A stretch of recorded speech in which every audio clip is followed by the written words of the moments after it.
Hey Reddit, I never thought I'd be here posting my story, but I guess life has a funny way of throwing you into situations you can't control. I, 34M, have been married to my wife, Lisa, 29F, for 5 years. We had a pretty standard marriage, I guess.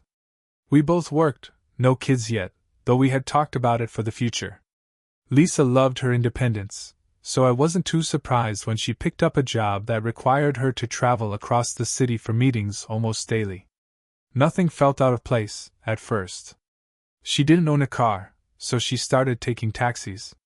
At first, she'd text me little things like, "I'm with the driver, heading to the meeting," or, "I'll be home by 6. Seemed harmless. But then she stopped mentioning anything about the rides altogether. Again, I didn't think much of it. We trusted each other, or at least I thought we did. Then one day, Lisa came home with this wild story about her regular driver. Let's call him Mark. She told me she preferred him because he knew the city better and was more reliable. I just nodded, assuming she wanted some consistency with her transportation. It's funny now, looking back, how blind I was. She started getting home later and later, always with an excuse. The meeting ran late, I stopped by a friend's place. Or, there was traffic. You know, the usual BS that you wouldn't blink at when you trust someone. But little did I know that regular driver was becoming a bigger part of her life than I ever could have imagined. It wasn't until months later, when things started really shifting, that I began to get this weird feeling in the pit of my stomach. There were more and more urgent meetings, business dinners, and networking events that she needed to attend. Every time I asked for more details, she'd snap at me, saying I was being paranoid or controlling. So I backed off. You know how it is, sometimes you don't want to rock the boat. But the boat was already sinking, I just didn't know it yet. That's when everything began to unravel, and it would only be a matter of time before I found myself caught up in the worst nightmare of my life. A few weeks passed, and the nagging feeling in my gut had transformed into full-blown anxiety. I tried to brush it off, keeping myself busy with work and spending time with friends, but something just didn't sit right. Lisa would come home smelling different, wearing outfits that seemed a bit too fancy for a business meeting. I could tell she was hiding something, but I convinced myself that maybe I was just being overly sensitive.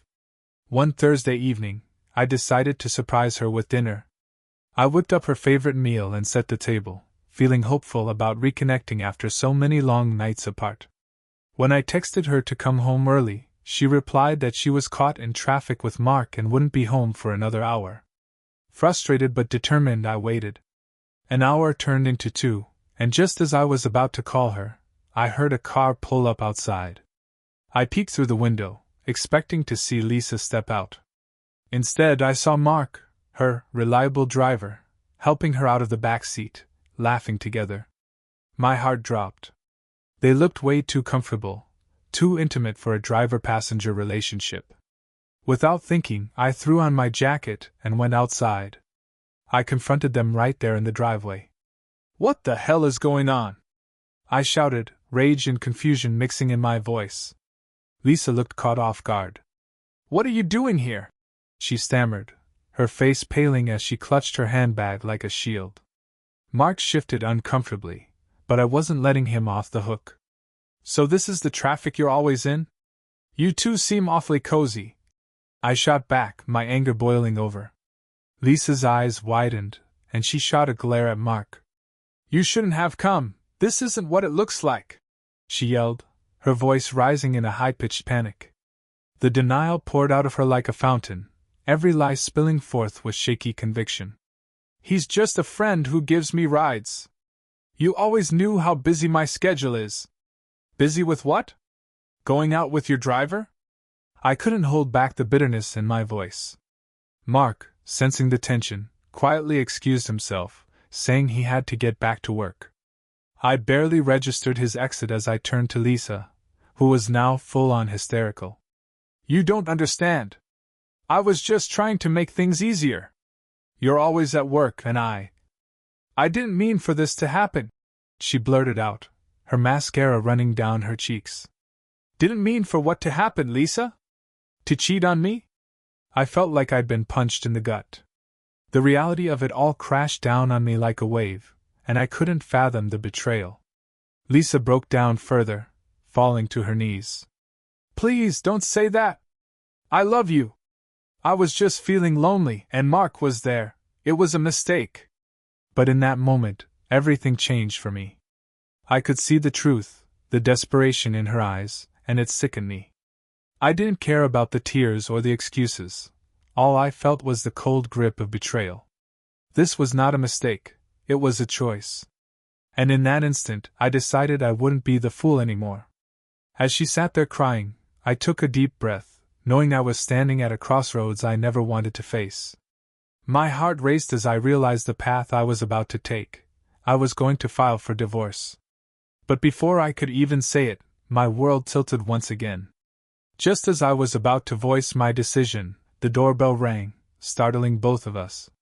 It was a late-night surprise that seemed all too fitting in this bizarre reality I was now facing.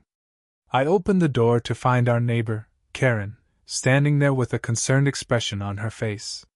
Hey, I heard some yelling. Is everything okay?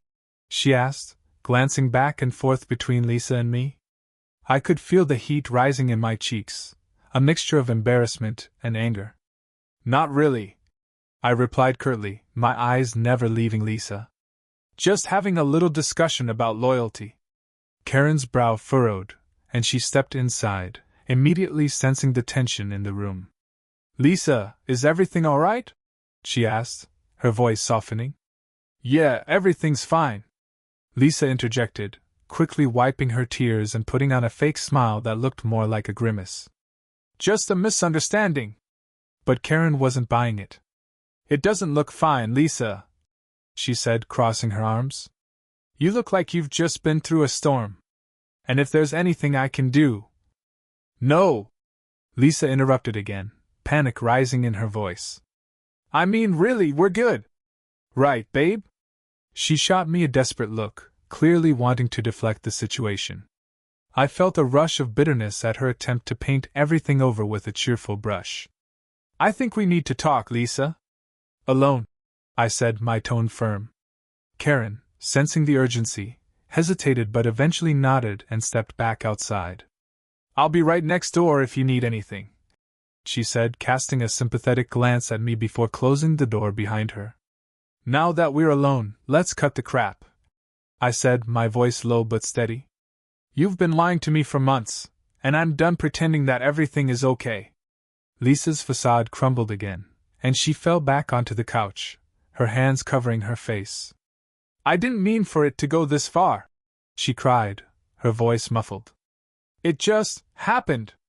You weren't around, and Mark was there. It felt good to have someone listen, someone who cared. Cared? I shot back, incredulous. You think cheating is care? What about our vows? What about our relationship? She looked up at me, desperation etched on her face. I know. I messed up. But please don't throw everything away. I can fix this. We can fix this. I felt a surge of anger at her words, the way she spoke as if it was that simple. Fix it? You want to fix it after sleeping with your driver? After betraying my trust? This isn't a broken lamp you can just glue back together. This is my heart, Lisa. Don't be dramatic, she yelled, her voice rising again. You're overreacting. It was just a fling, and it didn't mean anything. The nerve of her. A fling? That's all it was to her? I couldn't believe how dismissive she was being. Just a fling? I repeated incredulously, my voice rising. You're telling me that after everything, you can reduce what happened to just a stupid mistake? It's not like you had a one-night stand. You've been seeing him for months. Lisa opened her mouth to retort, but no words came out. She was visibly rattled, and for a moment, I felt a flicker of sympathy for her. But then I remembered the laughter they shared, the intimacy she chose over our marriage. I can't do this anymore, I said, the resolve settling in. I'm filing for divorce. Her face twisted in horror. No! You can't mean that! Please don't leave me, she begged, her earlier bravado evaporating. But I was done. The realization that my marriage was built on lies hit me like a freight train, and the sense of betrayal was suffocating. You've already left me, Lisa. You just didn't have the guts to admit it. I'll see a lawyer tomorrow. As I walked out of the room, leaving her sobbing on the couch, I knew this was just the beginning. I had stepped into a war zone, and there was no turning back now. The next day, I woke up to a gnawing pit in my stomach. I had never imagined I would find myself in this position, deciding to end my marriage. As I prepared to go to the lawyer's office, I felt a strange mix of sadness and relief. I was finally taking control of my life. At the lawyer's office, I was met with a friendly yet professional woman named Sarah, who had clearly seen her fair share of divorce cases. As we sat down, she began outlining the process. You'll need to gather all relevant documents, financial statements, any shared property, and evidence of the marriage. It sounds like this may be contentious, so having everything documented will be crucial. I nodded, my mind racing with thoughts of what lay ahead. I felt a little more empowered with each passing moment, but the reality of facing Lisa again loomed heavily. What if she tries to fight me on this? I mean, we don't have kids, so that might simplify things, right? Sarah leaned forward. It might, but emotions can complicate even the simplest cases. Be prepared for a struggle, especially if she feels cornered. Sometimes people lash out when they're scared. I left her office feeling drained but determined. I knew Lisa would not take the news well, and I was right. When I returned home, the air felt thick with tension. Lisa was there, her eyes red from crying, but she had managed to pull herself together enough to look presentable. Can we talk? She asked, her voice shaky. I didn't want to hear any more excuses, but part of me felt compelled to listen. Fine, talk. I've been thinking about everything, and I want to apologize. She started, her voice wavering. I messed up. I didn't mean to hurt you. Mark and it was a mistake. You know that, right? Can't we just forget it happened? Forget? The nerve of her. You think I can just forget that you cheated on me? This isn't some petty argument, Lisa. This is my life we're talking about. She shifted uncomfortably, her hands wringing in her lap. I know it's serious, but we can work on our marriage. I swear I'll do better. I love you. I want us to be together. I felt a mix of anger and pity for her. Love? Is that what you call it? Because love doesn't betray. Love doesn't lie. Please, just give me another chance, she pleaded, desperation seeping into her voice. We can go to couples therapy. I'll do anything. Anything? I repeated, scoffing. What about your relationship with Mark? Are you going to cut that off? Because if you want to save this marriage, that's a non-negotiable. You have to decide what you want. She paused, her expression shifting from panic to defiance. You're being unreasonable. I can't just drop everything. You don't understand how hard this is for me. No, you don't understand how hard this is for me. I shot back, frustration boiling over. I've spent years building a life with you, and you threw it away for what? A fling with your taxi driver? You made your choice, Lisa. And now I'm making mine. I turned to leave the room, feeling the weight of her gaze on my back. You can't just walk away, she called after me, her voice trembling with rage and hurt. I spun around. And you can't just pretend this didn't happen. I deserve better than this. I'm done with the lies.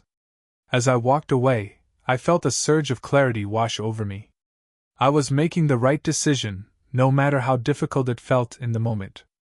This was my chance to reclaim my life, to move forward without the shadow of betrayal looming over me.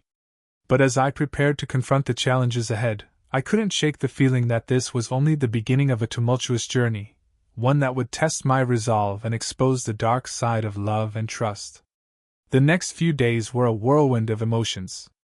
I had set the wheels in motion for my divorce, and while it felt liberating, it also came with an undeniable weight of sadness. I spent my evenings going through shared documents, separating finances, and preparing myself for what was sure to be a contentious battle. Lisa was still at home, and it felt surreal to share the same space with her. Every glance felt charged with unspoken words, and every moment became an awkward dance of avoidance. I focused on work, diving into projects to keep my mind occupied, but the tension in the house was palpable. One evening, as I was working late at my desk, I heard a soft knock on the door. I hesitated but finally said, "Come in." Lisa entered, looking small and vulnerable. "Can we talk?" she asked, her voice barely above a whisper. "Isn't that what we've been doing?" I replied, my tone sharp. "What more do you want from me, Lisa?" She shifted on her feet, taking a deep breath. "I wanted to say I'm sorry again, but also, I need to talk about the divorce. I've been thinking about it a lot." "Oh, have you?" I replied, crossing my arms. "And what have you decided?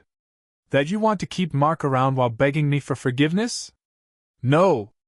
I don't want Mark anymore. I want you. I want us," she exclaimed, her voice rising in a mix of desperation and frustration. "But if you file for divorce, I need to know what's going to happen to our finances. We have shared accounts assets. Don't act like you care about our finances after what you did," I interrupted, my anger boiling over. "You had your chance to think about that when you decided to betray my trust. Please. I'm just trying to understand how this will work.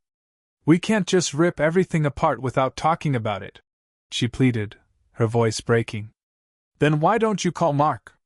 He's the one you should be discussing this with," I shot back. "Because I'm done discussing anything with you. I'm hiring a lawyer, and I'll let them handle it." Her face twisted in hurt, and for a moment, I almost felt bad. But then I remembered the feeling of betrayal, the way she had made me feel like a fool. I couldn't afford to soften now. Over the next few weeks, the divorce process unfolded like a drawn-out battlefield. Lisa and I exchanged legal documents through our lawyers, and every email felt like a slap in the face. She tried to negotiate, insisting on splitting everything down the middle as if we were just two business partners unwinding a deal. I wasn't willing to play that game. One day, I received a message from Sarah, my lawyer, with news that Lisa wanted to settle out of court. "It seems she's panicking about what could happen in a public setting," Sarah explained. "She's willing to concede on a few points if you can agree to the terms quickly." The thought of settling felt like a trap, but I was also aware of the potential for a messy court case. I agreed to meet with Lisa to discuss the terms, knowing that facing her again would be tough. The meeting was set for the following day at a small cafe. I arrived early, steeling myself for the encounter. When Lisa walked in, I could see she had made an effort to look composed, but the shadows under her eyes betrayed her sleepless nights. "Thanks for meeting with me," she said, her voice low as she slid into the chair across from me. "Let's get this over with," I replied curtly. She nodded, pulling out a file of documents. "I think we can come to an agreement. I'm willing to let go of some claims if you can do the same." We began going through the terms, but the conversation quickly devolved into a battle of accusations. Every suggestion I made felt like it was met with hostility.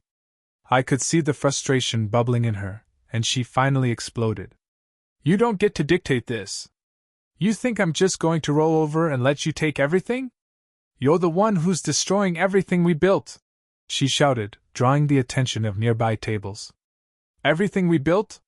You mean everything you destroyed? You did this to us, Lisa. You made your choice," I retorted, my voice rising to match hers. The tension in the cafe was thick, and I could feel the eyes of other patrons on us. It was humiliating, but I refused to back down. "Maybe we should just go to court," she hissed, her face flushed with anger. "Fine by me," I shot back, standing up to leave. As I walked away, I felt a mixture of anger and relief. This wasn't just a fight over assets, it was a battle for my dignity and self-respect. I had finally drawn the line, and there was no going back. But as the days passed and the legal battle intensified, I couldn't shake the feeling that this was only the calm before the storm. The weeks turned into a blur of legal jargon and emotional turmoil.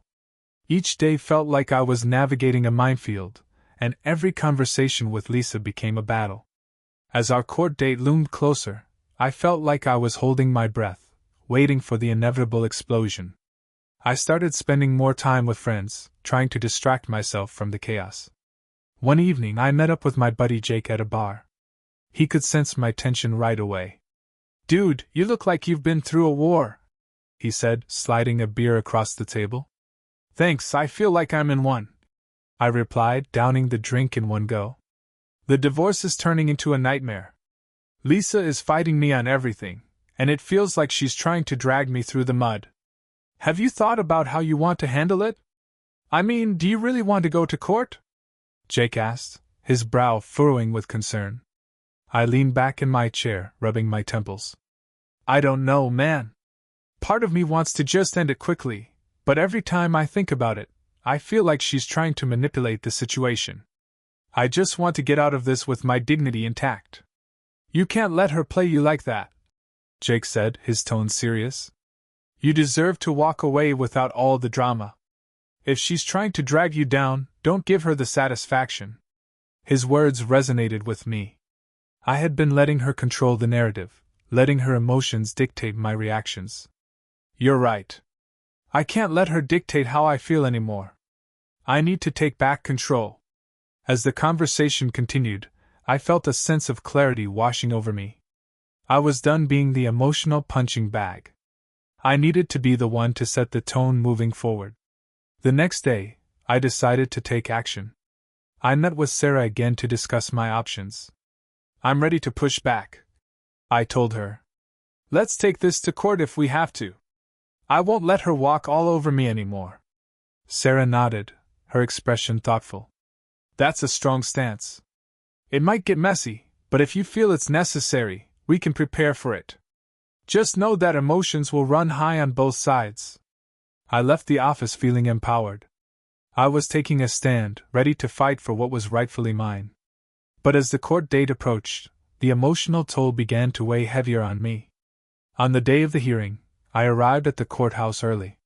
The building loomed over me, a reminder of the gravity of what was about to unfold. My stomach churned with nerves, and I could feel the tension in the air. As we waited in the hallway, I caught sight of Lisa. She looked polished and composed, a stark contrast to the chaos that had engulfed our lives. When she saw me, her expression hardened, and I felt an icy wave wash over me. We were called into the courtroom, and as we took our seats, I could sense the tension crackling between us. The judge entered, and the proceedings began. Sarah laid out our case, and I could see Lisa's lawyer whispering in her ear, a smug look on his face. "Your Honor," Lisa's lawyer began, "we believe my client should retain half of the shared assets due to her contributions to the household. She was the one who managed the finances and kept things running smoothly." I could feel my blood boiling. "With all due respect, Your Honor, those contributions came after she decided to betray our marriage. I shouldn't have to pay for her mistakes," I interjected, my voice steady despite the anger boiling within me. Lisa shot me a look of disbelief, her expression a mix of anger and desperation. "You're just trying to ruin me. You want to take everything away from me." I leaned forward, maintaining eye contact. "I'm not trying to ruin you. I'm trying to reclaim my life. You made your choices, and I'm not responsible for the consequences." The judge raised an eyebrow at Lisa's emotional outburst, and I could sense a shift in the room. As the proceedings continued, it became clear that Lisa's arguments were unraveling under scrutiny. Her facade of calm began to crack as the judge asked pointed questions about her spending habits and the nature of her relationship with Mark. By the time we reached a recess, I felt a sense of hope. Maybe, just maybe, I wouldn't have to walk away from this with nothing. But as I stepped out into the hallway, Lisa cornered me, her voice dripping with venom. "You think you can win this? You're nothing without me. I'll make sure everyone knows what a terrible husband you were." Her words stung, but I forced myself to remain calm. "You can try, but the truth is on my side. This isn't just about our marriage anymore, it's about my life." As I walked away, I felt a renewed sense of strength. I was ready to face whatever came next, knowing that I was finally taking control of my narrative. But in the back of my mind, I knew that this fight was far from over. The second day of the hearing dawned with a sense of apprehension hanging in the air. The tension had only escalated overnight, and as I walked into the courthouse, I could feel the weight of the impending confrontation. The courtroom felt more like a battlefield than a place of justice, and I was acutely aware that everything was on the line. As I took my seat, I noticed Lisa sitting across the room, her posture stiff, her expression unreadable. It was hard to reconcile the woman I once loved with the person she had become in the wake of our crumbling marriage. She had morphed into someone who would fight tooth and nail to protect her ego, and I couldn't help but feel a pang of sadness at how far we had fallen.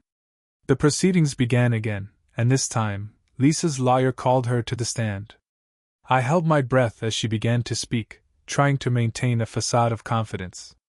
"I loved my husband," she said, her voice wavering slightly. "But I felt neglected. I needed someone who would listen to me." I clenched my fists. "You think Mark listened better than I did?" I thought bitterly. "How could you betray me like that? Tell us about your relationship with Mark." Lisa's lawyer pressed, a calculated smile on his face. Lisa hesitated for a moment, and I could see the wheels turning in her head. "It was just different. I felt alive again. I didn't mean for it to happen, but I got caught up in the moment," she said, tears welling up in her eyes. "Caught up in the moment?" I muttered under my breath, but the judge caught my reaction. He shot me a warning look, and I quickly composed myself. "Did you feel remorse at the time?" her lawyer continued, taking advantage of her emotional display. I didn't know how to handle it. I was scared," she stammered. "But I didn't want to hurt him. I wanted us to work. I just felt lost." I felt a mix of anger and pity for her. She was attempting to paint herself as the victim, but I could see right through her facade. I wanted to scream that she was the one who chose this path. I wanted to remind her that I was the one left picking up the pieces. When it was finally my turn to testify, I took a deep breath, trying to push down the anger and sadness bubbling within me. "Your Honor, I never wanted this to happen. I committed to my marriage wholeheartedly, but my trust was shattered when I discovered my wife's betrayal." I looked over at Lisa, who was wiping away tears, and I felt a wave of resentment. "I know that mistakes happen, but to justify her actions by saying she felt lost is not acceptable. You can't cheat on someone and expect them to take you back without consequences." The judge nodded, and I continued. "I'm here because I want to rebuild my life. I deserve to move on without the weight of this betrayal hanging over me." When I finished, Lisa shot me a glare that was equal parts fury and desperation. I could see the anger simmering beneath her tears, and I knew she was at a breaking point. As the day progressed, it became clear that Lisa's strategy was unraveling. Her emotions seemed to be getting the best of her, and with each passing hour, I could see her composure cracking. By the end of the day, she was openly sobbing, and I felt a strange mixture of satisfaction and guilt. The judge called for a recess, allowing us a moment to breathe. As I stepped outside the courtroom, Lisa followed me, her face a mask of anger and frustration. "You think you're winning, don't you?" she spat, her voice low and venomous. "You're going to regret this. I will make your life hell." I turned to face her, my resolve strengthening. "No, Lisa, I'm going to reclaim my life. You can't hold me hostage anymore. You chose this path." She took a step forward, her eyes narrowing. "You think this is just going to go away? You think I'll let you walk away scot-free?" I stood my ground, feeling a surge of defiance. "You've made your choices, and now you have to face the consequences. You can't blame me for your actions."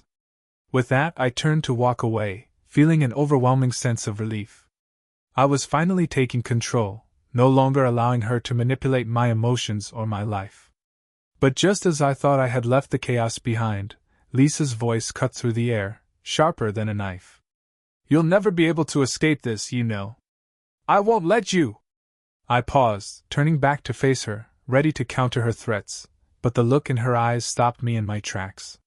There was something desperate and unhinged behind her tears, something that sent a chill down my spine. In that moment, I realized just how volatile the situation had become. This wasn't just about a divorce anymore. It felt like I was standing at the edge of a precipice, and one wrong step could send everything spiraling into darkness. The battle was far from over, and I couldn't shake the feeling that the worst was yet to come. As the third day of the hearing approached, I felt a sense of dread settle in the pit of my stomach. The courtroom had become a battleground, and with each passing day, the stakes grew higher. I knew Lisa was desperate, and desperation often led people to make reckless choices. I arrived early, steeling myself for whatever emotional landmines lay ahead. The air was thick with tension, and I could sense the weight of the impending confrontation. When the doors to the courtroom opened, I took a deep breath and walked in, ready to face the chaos. As the proceedings began, I could see that Lisa was visibly shaken. Her eyes were red-rimmed, and she fidgeted in her seat, glancing nervously at her lawyer. I couldn't help but feel a mix of pity and anger. This was the woman who had betrayed me, and now she was trying to play the victim in front of the court. The judge called for witness testimonies, and Lisa's lawyer called Mark to the stand. My heart sank as I watched him take his place. I had been dreading this moment, knowing he was going to be the wild card in this already messy situation. "Tell us about your relationship with Lisa," the lawyer began, his tone friendly and inviting. Mark smirked, and I felt a wave of anger wash over me. "We met during her rides. It started as friendly conversations, but then it turned into something more. We connected, you know? She was vulnerable, and I was there for her." "Were you aware that she was married?" the lawyer pressed. "Yeah, but she said things weren't good between them. I didn't think much of it," he replied, shrugging as if it were all trivial. The anger inside me bubbled over. "You didn't think much of it? You were a willing participant in destroying my marriage!" I shouted, unable to contain my rage. The judge quickly silenced me with a stern look, but I couldn't help it. This man had waltzed into my life and shattered everything I had built. Lisa's face contorted with a mix of embarrassment and fury. "This isn't about you. I made my choices, and I'll own them," she snapped, her voice rising. "But you're not a saint either. You can't act like you were perfect in our marriage." The judge interrupted, raising a hand for silence. "Let's focus on the matter at hand. We're here to determine the division of assets, not to relive personal grievances." I took a deep breath, trying to regain my composure. I didn't want to let my emotions take control, especially not in front of the judge. But as the day wore on, it became clear that Lisa was growing increasingly unstable. Her emotional outbursts became more frequent, and I could see the tension in the room mounting. As the judge called for another recess, I stepped outside to collect my thoughts. I paced in the hallway, my mind racing with strategies and worries. Just then, I heard Lisa's voice behind me, her tone sharp and accusatory. "You think you can just take everything from me? You'll regret this," she hissed, her eyes wild. I turned to face her, my heart racing. "This isn't about revenge, Lisa. This is about moving on with my life. You made your choices, and now you have to face the consequences." She stepped closer, her voice lowering to a conspiratorial whisper. "You don't know who you're dealing with. I will make sure you pay for this. You think this is just going to end? You'll see." I took a step back, feeling the cold dread settle in. "What are you talking about? What do you mean by that?" She smirked, and in that moment I saw a glimpse of the person I had once loved, a person who had been consumed by bitterness and rage. "You'll regret ever crossing me. I'll make sure of it." Her words echoed in my mind as I returned to the courtroom, feeling a wave of unease wash over me. I couldn't let her intimidate me any longer. I was determined to stand my ground. When we returned to the courtroom, the judge called for the final testimonies. I felt the weight of the moment as I took my seat, knowing this was the end of a chapter in my life. Lisa's lawyer called her back to the stand, and she took a deep breath, her eyes flickering with a mix of fear and defiance. "Lisa, you've mentioned feeling lost in your marriage. What do you believe led to your actions?" her lawyer asked, guiding her through the final stretch. "I felt neglected," she said, her voice trembling. "I thought I could find solace elsewhere. I never intended for it to go this far." The judge raised an eyebrow. "But it did go far, didn't it? You chose to pursue another relationship while still married." "Yes," she admitted, her voice barely above a whisper. "And I regret that." I could see the cracks in her carefully crafted facade. The judge turned to me, and I felt the weight of the moment. "Your Honor," I began, my voice steady, "I believe I have shown that I'm willing to take responsibility for my part in our marriage, but Lisa's actions cannot be excused. I want to move on, to start fresh without the baggage of our past." The judge nodded, and I could see the understanding in his eyes. "This is a difficult situation, but it is clear that both parties have their share of responsibility. However, based on the evidence presented, it's clear that the primary decision to end the marriage was made by Ms. Adams." I could feel the tension in the room shift, the atmosphere thick with anticipation. The judge continued, "I believe the best course of action is to proceed with the division of assets based on the agreements made outside the courtroom." The verdict was delivered, and as the gavel struck, I felt a rush of relief. The battle was over. I had won, but more importantly, I was free. As I walked out of the courthouse, I took a deep breath, feeling the weight lift off my shoulders. I was ready to move forward, to reclaim my life, and leave the chaos behind. But as I turned to leave, I caught one last glimpse of Lisa. Her eyes were filled with fury, a look I wouldn't soon forget. I knew this wasn't the end of her story, and there was a part of me that felt uneasy about what she might do next. But I couldn't dwell on that anymore. I had fought my battle, and now it was time for me to begin anew.